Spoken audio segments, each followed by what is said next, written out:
नमस्कार दोस्तों, आज है 8 मार्च 2026 और इस समय जो ग्लोबल माहौल बन चुका है उसे देखकर एक बहुत बड़ा सवाल बड़ा हो रहा है।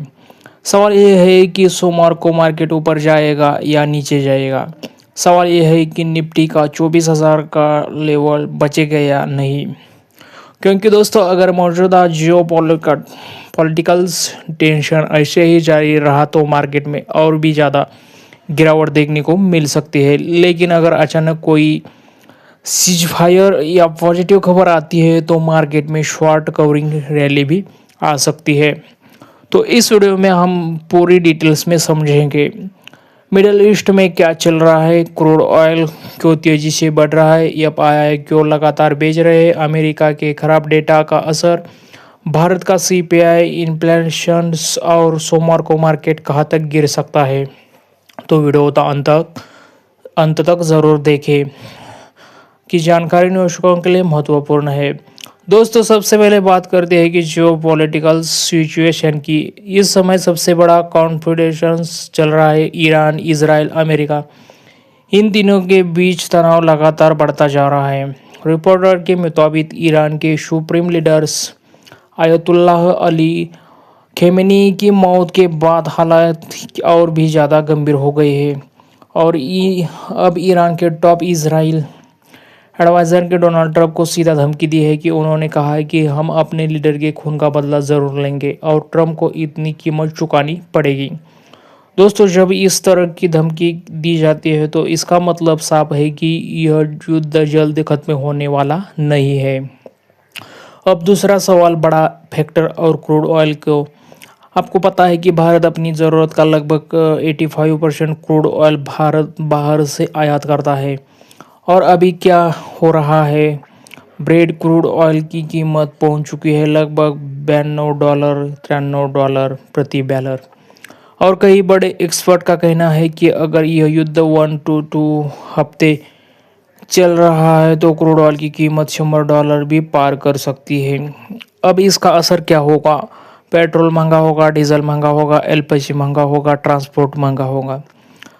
और अब ट्रांसपोर्ट महंगा होगा तो हर चीज़ महंगी हो जाएगी, यानी सीधे शब्दों में कहे तो महंगाई बढ़ेगी। अब तीसरा सबसे बड़ा फैक्टर है कि यानी एफआईआई यानी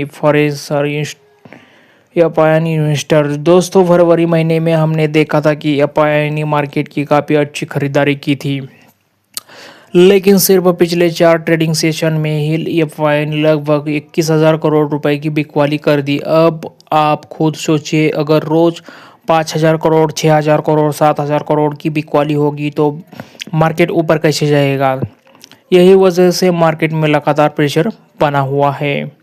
अब बात करते अमेरिका के डेटा की। फ्राइडे को अमेरिका का जॉब डाटा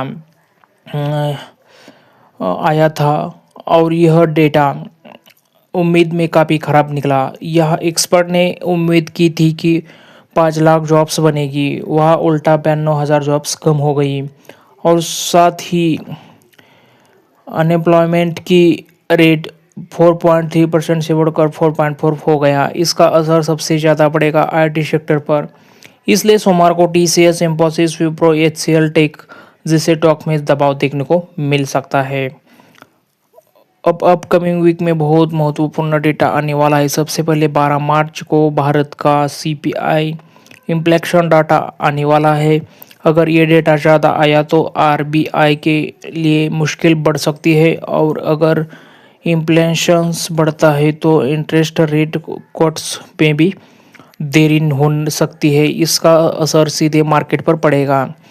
अब एक और दिलचस्प खबर आने वाली सामने आई है चीन से इस युद्ध को लेकर इमिडिएटली सेपरेंस की मांग की है, क्योंकि चीन का ईरान के साथ बहुत बड़ा व्यापार है और अगर स्ट्रेट ऑफ हॉर्मोन्स बंद हो गया तो पूरी दुनिया को तेल सप्लाई प्रभावित हो सकती है। अब एक और बड़ी खबर आई है कि अमेरिका के एक अधिकारी ने कहा कि भारत को अमेरिका की बराबरी नहीं कर देंगे, लेकिन उससे जवाब में भारत ने विदेशी मंत्री एस जयशंकर ने बहुत शानदार जवाब दिया। उन्होंने कहा कि India will decide its own rights, यानी भारत अपनी प्रगति खुद तय करेगा। अब सबसे महत्वपूर्ण सवाल यह है कि सोमवार को मार्केट क्या गिरेगा। मेरे हिसाब से तो तीन संभावना है। अगर युद्ध की खबरें और बड़ा खराब आई तो निफ्टी 24,000 के नीचे भी जा सकता है। अगर थोड़ा स्थिर माहौल रहा तो निफ्टी 24,000 के आसपास सपोर्ट ले सकता है। अगर अचानक सीज फायर हुआ तो मार्केट में शॉर्ट कवरिंग रैली भी आ सकती है। लेकिन फिलहाल रिकवरी की संभावना सिर्फ 1% और गिरावट की संभावना 99% लग रही है। तो दोस्तों कुल मिलाकर समय geopolitical tension, crude oil FII selling, खराब यूएस डेटा, ये चार फैक्टर्स मार्केट को दबाव में डाल सकते हैं। अब देखना होगा कि सोमवार को निफ्टी 24,000 बचाता है या नहीं। आपको क्या लगता है, निफ्टी 24,000 के ऊपर रहेगा या नीचे जाएगा? अपनी राय कमेंट में जरूर बता